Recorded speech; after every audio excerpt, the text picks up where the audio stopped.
আসসালামু আলাইকুম। রমজান মোবারক। কথা হলো রোজা থেকে ব্যায়াম করবেন কি না। আপনি বলতেই পারেন যে 1 মাস না ব্যায়াম করলে আর কি হয়। জিনিসটা এত ইজি না। বাস্তবতা হলো আপনার টায়ার্ড লাগবে, খারাপ লাগবে, কিন্তু আপনাকে রোজা রাখতে হবে। কেন রোজা রাখতে হবে? আপনি রোজার দিনে খাওয়া দাওয়া করেন, নামাজ কালাম পড়েন, প্রাকৃতিক কাজ করেন, ব্যবসা বাণিজ্য করেন, আর হাঁটবেন না, তা কীভাবে হয়? এটা হলো বাস্তবতা। সায়েন্টিফিক হলো হাঁটলে আপনার ফিটনেস ঠিক থাকে, হাঁটাচলা করলে আপনার অভ্যাসটা ঠিক থাকে। সবচেয়ে বড় কথা, আপনার শরীরের যে হরমোনাল হেলথ, হরমোনের চলাচল, এগুলা ব্যায়ামের উপর নির্ভরশীল। রেগুলার ব্যায়াম করলে এগুলো ভালো থাকে। তার মানে রোজা থাকলে আপনাকে ব্যায়াম করতে হবে। আবার এমন না যে অনেকে আছে না যে ব্যায়াম তো করবে, এমন করবে যাতে রোজা ঠিক থাকে, শরীরও ঠিক থাকে। শরীরের নাম মহাশয়, যা তুই তাই হয়, তো এটা করতে যাবেন না।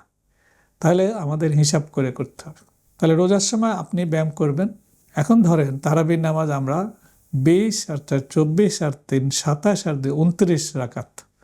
29 রাকাত নামাজ তো ব্যায়াম, ভালো ব্যায়াম। কিন্তু রোজার সময় ছাড়া অন্য সময় যদি আপনি 45 মিনিট ব্যায়াম করেন, তাহলে এই মোটামুটি 20-25 মিনিট কিন্তু তারাবির নামাজে হয়ে যায়। তাহলে বাকি থাকলো কত? 20 মিনিট। সো রোজার সময় আপনি ব্যায়াম করবেন, কমিয়ে করবেন। অর্ধেক করলেন, 20 মিনিট করলেন, হয়ে গেল। এখন কখন করবেন?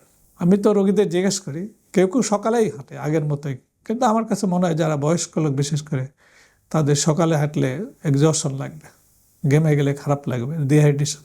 তো একটা সময় হতে পারে যে আপনি ইফতারের আগে করতে পারেন। ইফতারের আগে সুবিধা হলো যে গা ঘেমলে গোসল করে ফেলতে পারবেন, ডিহাইড্রেশনাল পানি খেয়ে ফেলতে পারেন ইফতার করে। আর একটা হলো তারাবির নামাজের পরে, ধানমন্ডি লেক, রমনা পার্ক, অনেকেই দেখা যায় তারাবির নামাজের পরে এক্সারসাইজ করে। ইভেন গ্রামেও এক পাড়া থেকে আরেক পাড়া ঘুরে আসলেও কিন্তু হয়ে যায়। তাহলে আপনি এটা কীভাবে করবেন?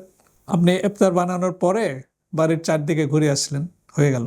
অথবা তারাবির পরে মসজিদ থেকে সরাসরি বাসায় না গিয়ে একটু ঘুরে এসে এটা করতে পারেন। এটা গেল এক। আর একটা পথ হলো, ধরেন আপনি 20 মিনিটও করতে পারেন না, খারাপ লাগে, এক্সজশন লাগে, 10 মিনিট করলেন। 10 মিনিটের পর 1 মিনিট রেস্ট নিলেন, একটু পানি খেলেন, আর 10 মিনিট করলেন। তাহলে গল্প হলো আপনাকে রোজা রাখলেও ব্যায়াম করতে হবে। ব্যায়াম আপনার জন্য ফরজ বলি না, এসেনশিয়াল। ব্যায়াম আপনার স্বাস্থ্যের জন্য দরকারি। ব্যায়াম আপনার হরমোন হেলথ মেনটেন করে। কোশ্চেন হলো, ব্যায়াম কমিয়ে করবেন, অর্ধেক সময় করলেন। ব্যায়াম আপনার সুবিধা মতো করবেন, কিন্তু যদি যেভাবে ব্যায়াম করবেন একই রকম একই সময় প্রতিদিন করবেন। একদিন সকাল, একদিন বিকালে এটা করতে যাবেন না। আর ব্যায়াম এত বেশি করবেন না যাতে আপনি এক্সস্টেড হয়ে যান। শরীরের উপর দিয়ে অত্যাচার করা যাবে না। তাহলে রোজার দিনে ব্যায়াম এসেনশিয়াল, আমরা সবাই ব্যায়াম করব।